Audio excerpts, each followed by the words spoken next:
एक बार माता पार्वती ने भगवान शिव से पूछा, प्रभु, आप हर समय आंखें बंद करके ध्यान में क्यों बैठे रहते हैं? तब महादेव मुस्कुराए और बोले, देवी, जिसने भीतर के परम सत्य को देख लिया, उसे बाहर की दुनिया फीकी लगने लगती है।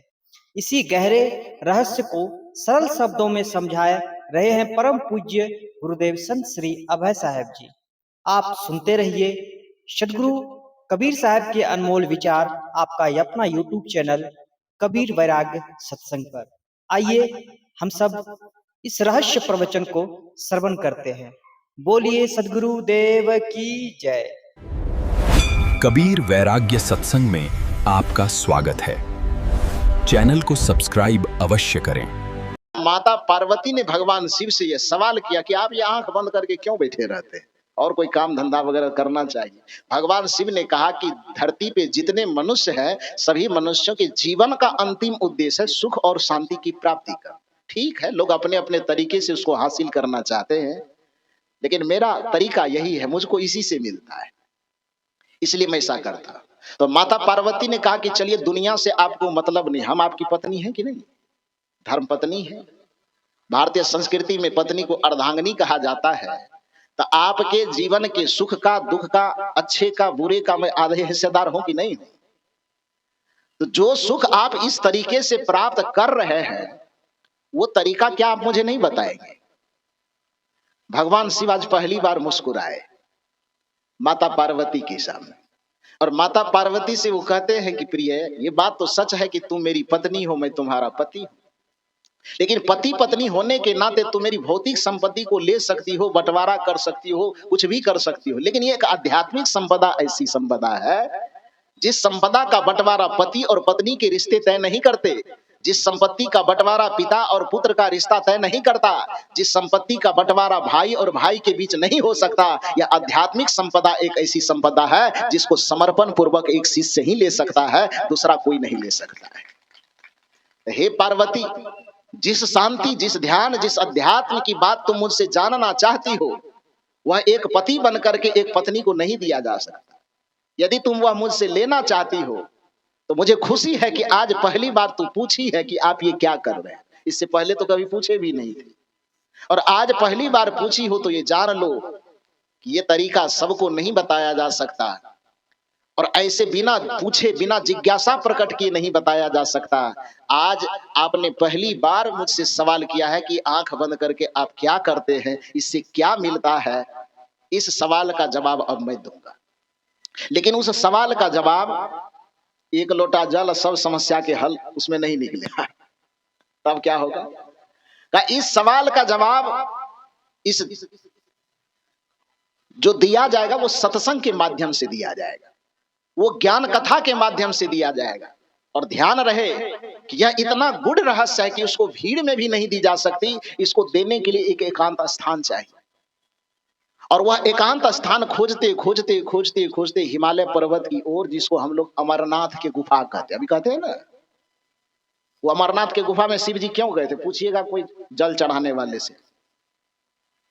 ये अमरनाथ के गुफा में शिव और पार्वती जो गए थे, वो क्यों गए थे? पूजा करने के लिए गए थे कि सत्संग करने गए थे?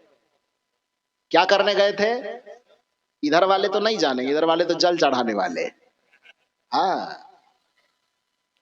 लेकिन पूछना, जब सवाल करने के लिए यतीन्द्र साहब ने कहा है, तो एक सवाल यह भी करना कि माता पार्वती और भगवान शिव दोनों जो अमरनाथ की गुफा में गए थे, क्यों गए थे?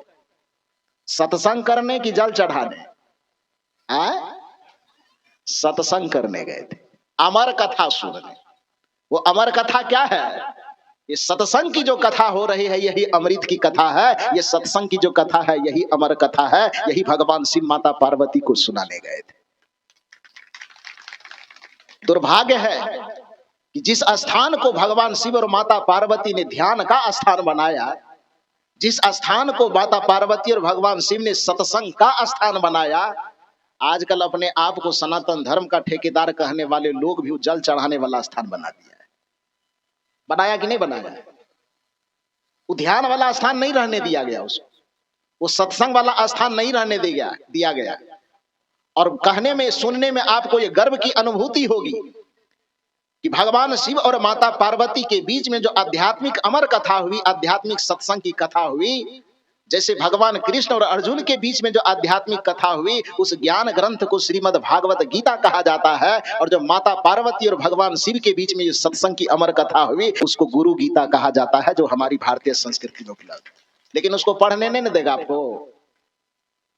उसको आप पढ़ेंगे तो उनकी पेटी रोटी नहीं चलेगी, फार्मूला नहीं चलेगा, एक लोटा जल सब समस्या के फार्मूला उसका गायब हो जाएगा।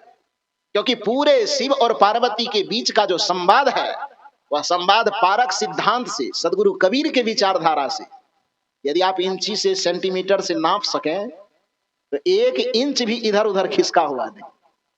मान लो कि सदगुरु कबीर साहब जो इस दुनिया को समझाना चाहते हैं, अपने जमाने में भगवान शिव ने वही ज्ञान दुनिया के लोगों को दिया। मुझे तो देख करके बड़ी खुशी होती है। मुझे लगता है कि सदगुरु कबीर साहब को पारखी कह करके लोग सनातन संस्कृति से काटना चाहता है। यदि शिव के दर्शन को सही तरीके से पढ़ ले तो उसे समझ में आ जाएगा कि भगवान शिव भी पारक सिद्धांत को चलाने वाले थे, पारक सिद्धांत का प्रचार करने वाले महापुरुष थे।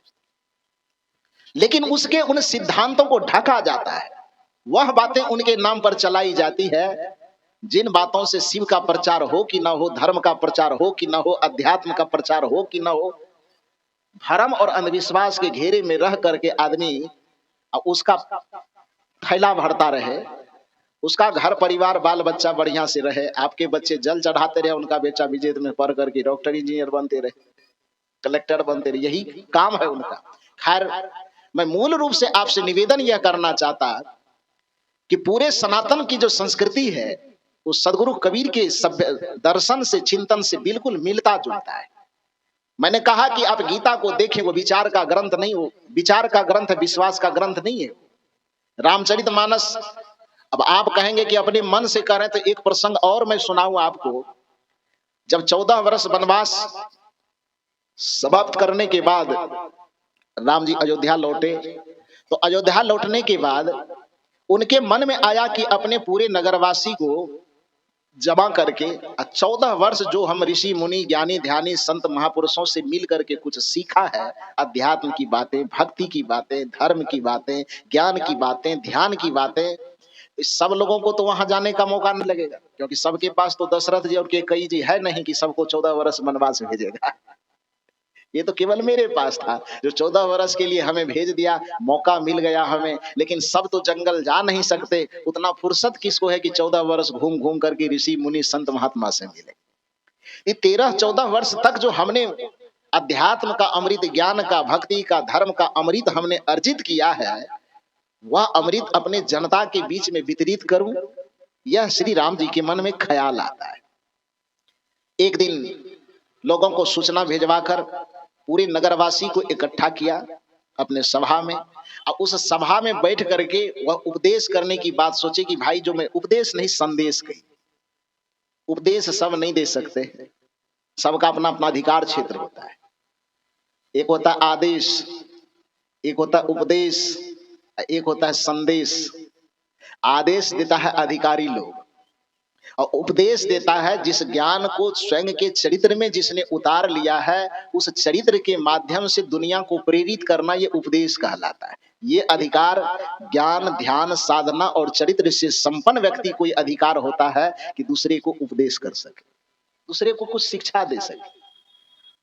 और कुछ बातें ऐसी होती है कि ज्ञान का संदेश दिया जाता है कि हम भी उस मार्ग में चल रहे हैं, और दूसरा कोई उसी रास्ते में चल रहा है लेकिन वो हमसे नीचा है, नहीं समझ रहा है, हमसे पीछे है वो, तो उसको कुछ अच्छी बातें बता देना, ये संदेश कहलाता है, अच्छी संदेश। तो जो अधिकारी होते हैं वो आदेश देते हैं, जो संत और गुरुजन होते हैं वो उपदेश देते हैं, और जो गृहस्थी की मर्यादा में जीते हुए भक्ति, ज्ञान, ध्यान के पथ पर चल रहे हैं, वो अपने पीछे चलने वालों को संदेश देते हैं। तो श्री राम जी कहते कि मैं यहाँ उपदेश नहीं दे रहा हूं, क्योंकि मैं वशिष्ठ जी नहीं हूं, मैं विश्वामित्र जी नहीं हूं। श्री राम जी कहते कि मैं नगरवासी में आप ही के बीच का रहने वाला हूं। फर्क इतना है कि मैं वहां से जो सुन करके आया हूं, जहां पर आप जा नहीं सकते, वहां से जो मैं ले करके आया हूं, उपदेश की तरह नहीं, संदेश की तरह आपके बीच में वितरित करना चाहता हूं। और सबको इकट्ठा किए। इकट्ठा करने के बाद लोग जब बैठे तो श्री राम जी कहते हैं कि मैं प्रवचन करूंगा, जो सुन करके आया हूं प्रसाद रूप में वही आपको दूंगा, लेकिन ध्यान रहे कथा कहने से, सत्संग कहने से पूर्व भूमिका में श्री राम जी कहते हैं, वो जो कथा सुनते होंगे, बड़े भाग्य मानो सन पावा, सुर दुर्लभ सदग्रंथ ही गावा, ये कथा जो वहां से स्टार्ट करते हैं, तो कथा आरंभ करने से पहले जो भूमिका में श्री राम जी कहते हैं कि कथा आरंभ करने से पहले हे नगरवासियों एक निवेदन मैं कर देता हूं, निवेदन सुनिए। सदगुरु कबीर के विचार तरफ राम जी मुड़ रहे हैं, और राम जी कहते क्या है, वो कहते हैं कि हे नगरवासियों, मैं आपके बीच में जो कहने जा रहा हूं उस बात पर आंख मूंद करके विश्वास मत करना, सुन लेना चाहिए अपने आप को धर्म का ठेकेदार कहने वाले लोगों को। और ये बात हवा हवाई नहीं, रामचरितमानस यदि आपके पास में हो तो आप उस रामचरितमानस के पन्ने को पलट करके पढ़िएगा। जिस जगह पर बड़े भाग उत्तरकांड में बड़े भाग मानुष तन पावा का उपदेश दिया गया है, उस उपदेश के पहले उपदेश देने की भूमिका में श्री राम जी ने अपने मुख से जनता को क्या निवेदन किया है, वो कबीर साहब के सूत्र से उस सूत्र का मिलान होता है कि नहीं होता है, पारख विचार से मिलान होता है कि नहीं होता है, इस पर जरा सा विचार कीजिएगा। और श्री राम जी कहते क्या है कि जो बात मेरे मुख से निकलेगी आपके कान तक पहुंचेगी, उस पर विश्वास मत करना, विचार कर। इसलिए उस बात को मत मान लेना कि मैं राजा दशरथ का बेटा हूं, इसलिए भी मेरी बात को मत मानना कि मैं भविष्य का राजा होने वाला हूं, इसलिए भी मेरी बात को मत मानना कि मैं आप लोगों का बहुत प्यारा हूं, इसलिए भी मेरी बात को मत मानना कि दुनिया मुझे अवतारी पुरुष कहते हैं कि मुझे भगवान कहते हैं, बल्कि मेरी बात को सुनना और विचार पूर्वक सुनने के बाद यदि वह बात तुम्हारी आत्मा को, तुम्हारी बुद्धि को, तुम्हारे विवेक को, तुम्हारे तर्क को उचित जचे तो उसको मान लेना, और यदि वह उचित न जचे तो उसको नकार देना। ये श्री राम जी ने कहा।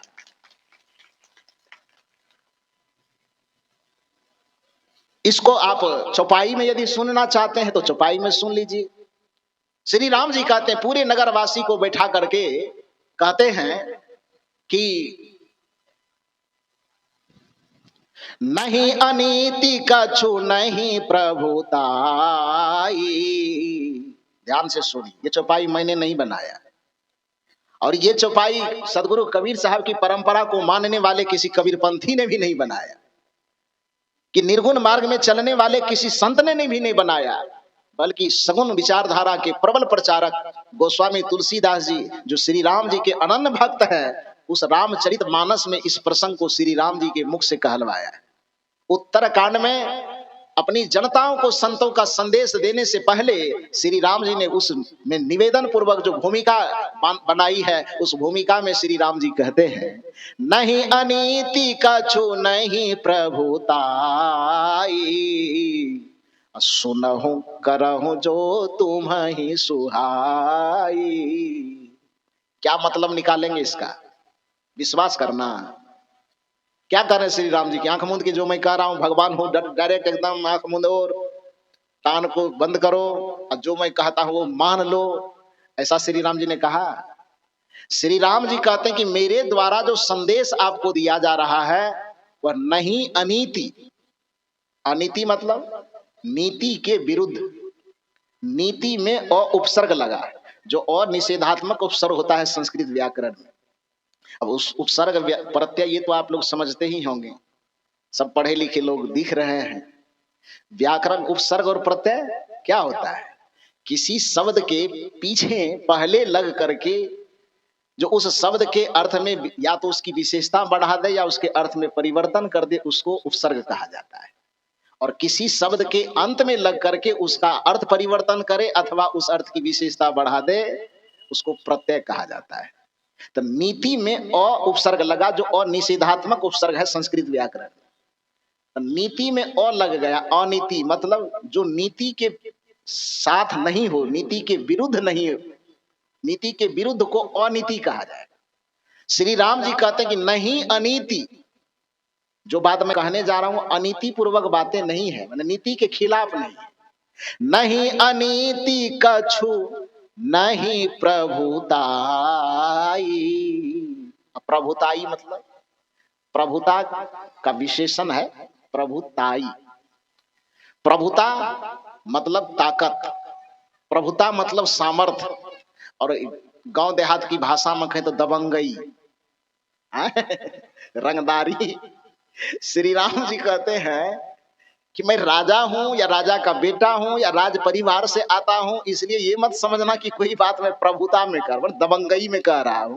नहीं मानोगे तो कान कपार फोड़ देंगे, नहीं मानोगे मेरी बात तो एक आदेश देंगे और सीधे फांसी पर लटका देंगे। इस रूप में भी मेरी बात मत मानना। ध्यान से सुनिए, शब्द का चुनाव देखिए गोस्वामी जी ने कितना सुंदर किया है, राम जी के मुख से कहलवाया है। नहीं अनीति कछु नहीं प्रभुताई, सुनहु, सुनने के लिए कह रहा निवेदन, लेकिन वहां लेकिन लग गया। नहीं अनीति कछु नहीं प्रभुताई, सुनहु करहु जो तुम ही सुहाई। जो बात मैं कहने जा रहा हूं, पहली बात तो वह नीति के विरुद्ध नहीं है, दूसरी बात प्रभुता के दम पर मैं कोई बात नहीं कह रहा हूं, बल्कि मेरी बात को निवेदन मेरा यही है कि आप ध्यान पूर्वक उसे सुनना, लेकिन करना उसी को जो तुम्हें सुहाई। यहां सुहाने का अर्थ क्या है? जो तुम्हारे तर्क को, तुम्हारे विवेक को, तुम्हारे विचार को, तुम्हारे बुद्धि को, तुम्हारे आत्मा के धरातल पर यदि वह बात उचित लगे तो उस बात को मानना, और यदि वहां पर अनुचित लगे तो उस बात को नहीं मानना। यही कबीर साहब का दर्शन है, यही सदगुरु कबीर साहब की शिक्षा है। यही सदगुरु कबीर साहब कहना चाहते कि अपने आप को सनातन धर्म का प्रचारक कहने वाले लोगों, तुम्हारा और मेरा मन एक साथ नहीं मिल रहा है। इसके पीछे का वजह यह है, तेरा मेरा मनवा कैसे एक होई रे। क्यों नहीं?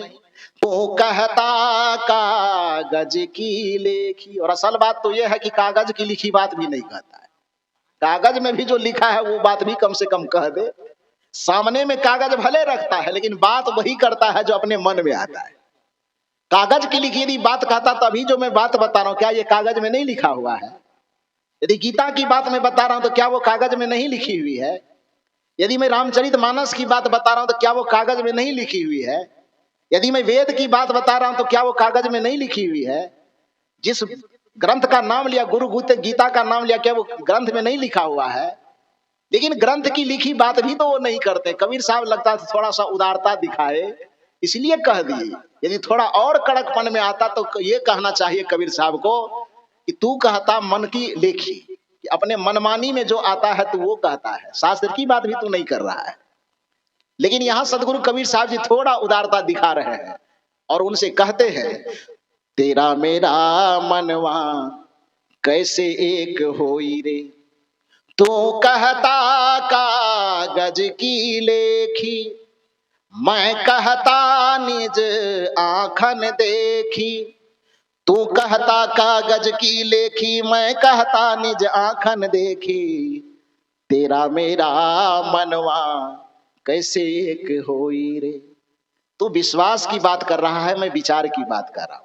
और हकीकत यह है कि सनातन धर्म के जितने धर्म ग्रंथ हैं वो सारे के सारे धर्म ग्रंथ विश्वास के पक्ष में नहीं है, वो विचार के पक्ष में। चाहे गीता हो चाहे रामायण हो। चूंकि मैंने कहा कि भारतवर्ष में जो 3 गीता की चर्चा है, एक गीता तो श्रीमद् भागवत, और दूसरा गीता जो अभी बताए भगवान शिव और माता पार्वती के बीच में अमरनाथ की गुफा में जो ज्ञान की चर्चा हुई थी, उस गीता का नाम है गुरु गीता। क्या नाम है? थोड़ा जोर से बोलिए। गुरु गीता। कब किसी ने नाम सुना था पहले कि नहीं सुना था? ना, क्यों सुनेगा? कोई सुनाया भी तो नहीं। एक लोटा जल सब समस्या के हल, इतने से काम चल जाएगा, तो उसकी जरूरत क्या है? और तीसरी गीता बताऊं कि ना बताऊं? तीसरी गीता बताऊं? आज बताऊं कि कल बताऊं? आज ही बता दो। तो फिर अभी बता दूं और अगले साल तो फिर मेरा छुट्टी कर दोगे तो कैसे होगा? तो कुछ बचा के रख लिया जाए। अभी बता दूं। तीसरी गीता वह मेरे स्थान से, जहां से मैं आया हूं, बिहार के भागलपुर जिले में कहलगांव, जो बार बार चर्चा कर रहा है।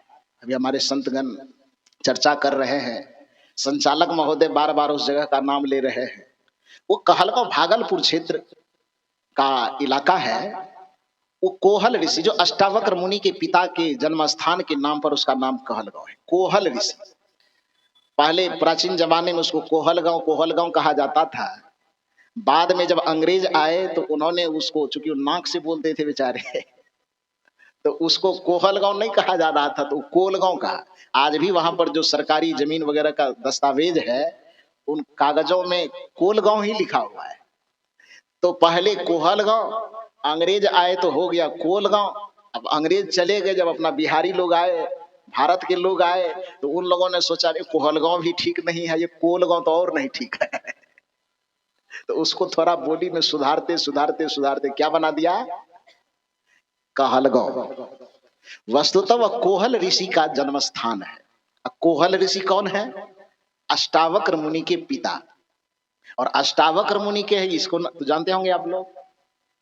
अष्टावक्र मुनि राजा जनक के सदगुरु, गुरु तो उनके दूसरे लोग भी थे। कुल गुरु उनके सतानंद जी थे। यज्ञ में दीक्षा देने वाले गुरु याज्ञवल्क्य जी बने। लेकिन जो आध्यात्मिक गुरु उनके हैं, जो बोध देने वाले गुरु हैं, जो जन्म मरण के बंधन से मुक्ति देने वाले गुरु हैं, उस गुरु का नाम क्या है? अष्टावक्र मुनि। और वह अष्टावक्र मुनि जिस जगह से मैं आपके बीच में आया हूं, उसी जगह से अष्टावक्र मुनि राजा जनक की सभा में जाते हैं, उसी कहलगांव की धरती से। और अष्टावक्र मुनि राजा जनक को बोध दे करके, ज्ञान दे करके भवसागर से पार कर देते हैं। तो उस भवसागर से पार करने वाला जो ज्ञान राजा जनक को अष्टावक्र मुनि ने दिया था, तो विश्वास वाला ज्ञान दिया था कि विचार वाला ज्ञान दिया था? अष्टावक्र मुनि गद्दी पर बैठे थे, राजा जनक नीचे बैठे थे शिष्य की तरह, और राजा जनक सवाल करते थे। ऐसा नहीं कि अष्टावक्र मुनि को ऐसे गुरु रूप में स्वीकार कर लिया। अष्टावक्र मुनि गुरु रूप में बैठे हैं और राजा जनक जी उनसे एक एक चीज पर सवाल करते। मन क्या है, माया क्या है, जड़ क्या है, चेतन क्या है, आत्मा क्या है, अनात्म क्या है, प्रकृति क्या है, पुरुष क्या है, बंधन क्या है, मोक्ष क्या है, इस माया से पार कैसे जाया जाए, मन से पार कैसे जाया जाए, इत्यादि सारे प्रश्न करते हैं। उन सभी प्रश्नों का जवाब अष्टावक्र मुनि देते हैं। उसी सवाल और जवाब का जो संग्रह है वह तीसरा गीता के रूप में है, जिसे हम लोग अष्टावक्र गीता के नाम से जानते हैं। बात समझ में आई? कितने गीता? 3 गीता। एक श्रीमद् भागवत गीता जो श्री कृष्ण और अर्जुन के बीच का संवाद है, एक गुरु गीता जो भगवान शिव और माता पार्वती के बीच का संवाद है, और एक अष्टावक्र मुनि और राजा जनक के बीच का संवाद है, जिसे हम अष्टावक्र गीता के नाम से जानते हैं। तो जितने सारे ग्रंथ हैं सनातन धर्म में, चाहे वो वेद कहलावे, उपनिषद कहलावे, शास्त्र कहलावे, भगवत गीता कहलावे, गुरु गीता कहलावे, रामचरितमानस कहलावे, वो सब तो संवादों का ग्रंथ है ना भाई। और संवाद विश्वास पर आधारित नहीं होता है, संवाद विचार पर आधारित होता है। तो फिर जिसको आप सनातन संस्कृति की, सनातन धर्म का रीढ़ धर्म ग्रंथ कहते हैं आप, वो तो कबीर साहब के करीब है। वो आपके करीब कहाँ है? कबीर साहब विश्वासवादी नहीं, कबीर साहब विचारवादी हैं। इसलिए सदगुरु कबीर साहब के सिद्धांत को पारक सिद्धांत कहा जाता है। और एक बात ध्यान रखें, कुछ लोग पारक सिद्धांत नाम सुन करके थोड़ा मुंह कान टेढ़ा मेढ़ा करते हैं। उन्हें लगता है ये पारखी लोग कहां से अपना नया सिद्धांत चला। वस्तुतः पारख कोई मत नहीं है, पारख कोई परंपरा नहीं है, पारख एक सिद्धांत है। और विज्ञान की भाषा में सिद्धांत किसे कहा जाता है? जो अंततः जाकर के सिद्ध हो चुका हो, जो अंततः जाकर के प्रमाणित हो चुका हो, उसके बाद दूसरे प्रमाण की आवश्यकता न पड़े, उसे विज्ञान की भाषा में सिद्धांत कहा जाता है। और पारख सिद्धांत है, पारख कोई मत नहीं, पारख कोई पंथ नहीं। वो पारख आत्मा का स्वभाव है कि केवल सत्संग में आकर के कोई भक्त, कोई साधक पारखी बनता है, ऐसी बात नहीं है। वो आत्मा जहां होगी, चाहे आदमी में हो, चाहे चींटी में हो, चाहे कीड़े में हो, चाहे मकोड़े में हो, सब पारखी होगा। तो अपने आप को कोई मत वाला कहे, कोई पंथ वाला कहे, मत आपका अलग हो सकता है, पंथ आपका अलग हो सकता है, लेकिन ओरिजिनल में आप पारखी हैं, आपको पारखी होना पड़ेगा। आप कहे कैसे? ये पारखी यदि नहीं तो एक चिड़िया घोंसला में, वृक्ष पर घोंसला बना करके रह रही है। मान लीजिए सुबह हुई, सूर्योदय होने के बाद उसे भूख लगी, तो स्वाभाविक है कि उस सत्संग में उसको निमंत्रण तो दिए नहीं है कि आपके यहाँ 3 दिन गुजार करके खा ले। तो जब उसको भूख लगेगी, सूर्योदय होने के साथ अपने घोंसला से निकलेगी, जहां उसको उड़ने का, खाने का, भोजन खोजने का मन होगा, वो चिड़िया चली जाएगी। दिन भर घूमते फिरते इधर उधर 25 किलोमीटर जाएगी कि 50 किलोमीटर, उत्तर की पूरब की पश्चिम, इसका कोई गारंटी है? कोई गारंटी नहीं। और शाम होते होते, रात के समय संध्या होते होते वह चिड़िया लौट करके फिर आपके घर में चली जाएगी कि अपने घर आएगी? आ? तो अपने घर जो आएगी, अपने साथ में कोई गूगल मैप तो ले नहीं गई है वो। आ? तो पूरब पश्चिम उत्तर दक्षिण कहाँ चली गई, और वहां से लौट करके शाम सुबह गई, कहां कहां घूमी इसकी कोई गारंटी नहीं। शाम में जो वह लौट करके अपने घर आएगी तो गूगल मैप देख करके आएगी कि आपसे चौराहे पर खड़ा होकर के पूछेगी कि पूरब किधर है, पश्चिम किधर है? तो पूछेगी। वह लौट करके अपने घोंसले में आ जाएगी। उस चिड़िया को यह ज्ञान, ये रास्ते का ज्ञान, ये दिशा का ज्ञान, अपने ही घर का ज्ञान उस चिड़िया को कहां से मिली? छत्तीसगढ़ की यूनिवर्सिटी में आए? गई थी पढ़ने के लिए कोई चिड़िया? नहीं गई थी। तो आखिर उसको यह ज्ञान कहां आया कि इसी वृक्ष के डाल पर मेरा घर है, और 2500 किलोमीटर दिन में, 50 किलोमीटर दिन में भ्रमण करने के बाद शाम को लौट करके अपने ही घोंसला में आएगी। चिड़िया को यह ज्ञान कहां से मिला? वस्तुतः उसको किसी यूनिवर्सिटी जाने की आवश्यकता नहीं पड़ी, क्योंकि उस चिड़िया के अंदर में आत्मा है, और आत्मा जहां पर होगी इतना सा विवेक होगा कि हमारा कौन सा घर है, हमारा कौन सा ठिकाना है, हमें क्या खाना है, क्या नहीं खाना चाहिए। इसी को तो पारख ज्ञान कहा जाता है, इसी को परख शक्ति कहा जाता है। एक चिड़िया की बात छोड़िए, थोड़ा सा वो बड़ा हो गया, एक चींटी की बात कीजिए, जिसको धरती का सबसे छोटा प्राणी कहा जाता है। आदमी मुहावरा में भी प्रयोग करता है कि कोई आदमी यदि थोड़ा सा गुस्सा उस्सा चढ़ा देता, लड़ाई झगड़ा होता तो देखेगा चींटी की तरह मसल डाले। कहता कि नहीं कहता है? ज्यादा बदमाशी का चींटी की तरह मसल दे, मतलब चींटी को सबसे सामान्य प्राणी माना जाता है, और साहित्य की भाषा में उस सामान्य प्राणी मान करके ही उसको लोग मुहावरा बनाए, चींटी।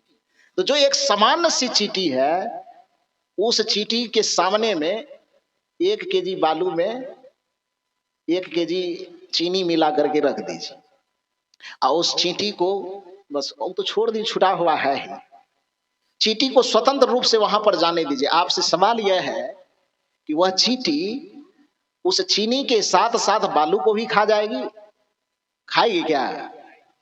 उस चींटी के साथ साथ मिले हुए बालू को वो चींटी खा जाएगी? नहीं खाएगी।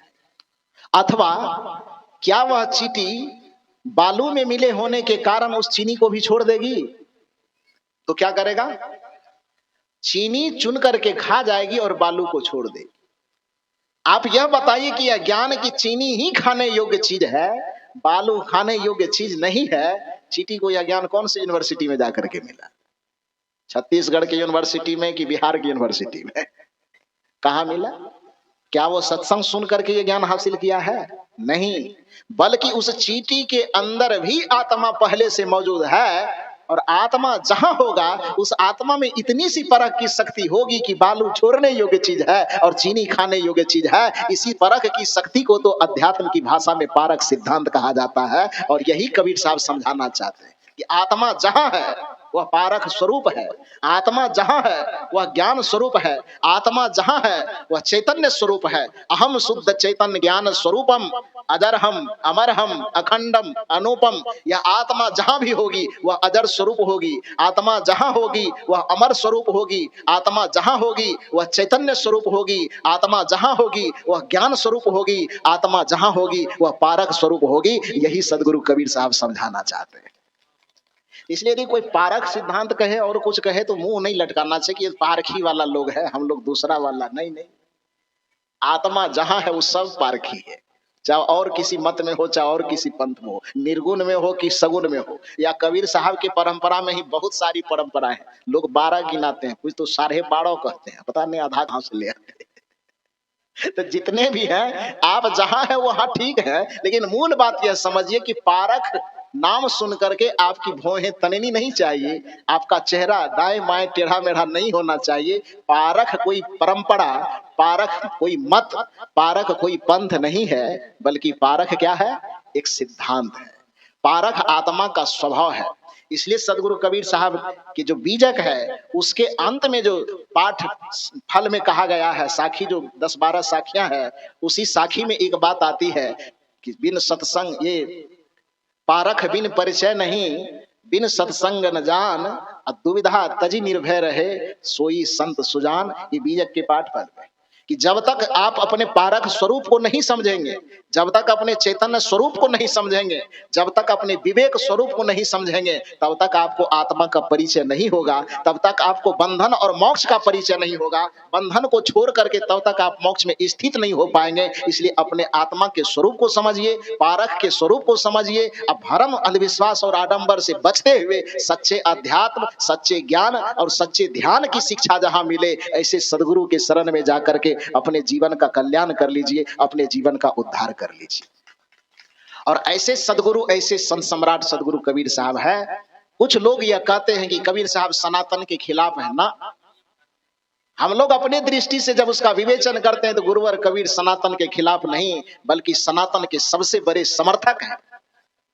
साहित्य जगत में जब पढ़ते हैं तो साहित्य जगत में भी इस चीज का विवेचना होता है। तो खैर, आप लोग इस छत्तीसगढ़ के प्रदेश में रहने वाले, खास करके इस धमतरी जिला के रहने वाले, मुझे सुनने को मिला था, बचपन से हम सुनते आते थे कि सदगुरु श्री अभिलाष साहब जी ने इस इलाके को बहुत सींचा है, इस इलाके में बहुत आते थे। आप उनके द्वारा अभिसिंचित भक्त हैं। आप लोगों के बीच में आकर के, आप लोगों के चेहरे पर, आपके श्रद्धा भावना में, आपकी भक्ति भावना में, आपके सत्संग सुनने की इस मनोदशा में हमें सदगुरु श्री अभिलाष साहब जी का अनुशासन झलका है। आप लोगों को मैं सादर प्रणाम करता हूं, बहुत बहुत साधुवाद देता हूं। आप लोग संत गुरुजनों की वाणी को इसी तरह रसपान करते रहिए, सुनते रहिए। और जैसा कि इस मंच से सभी गुरुजनों के द्वारा कहा गया कि भ्रम से दूर रहिए, अंधविश्वास से दूर रहिए, पाखंड से दूर रहिए, अपने विवेक के चक्षु को जगा करके रखिए, प्रज्ञा शक्ति को जगा करके रखिए, और कबीर साहब की भाषा में कहें तो अपने पारक शक्ति को जगा करके रखिए।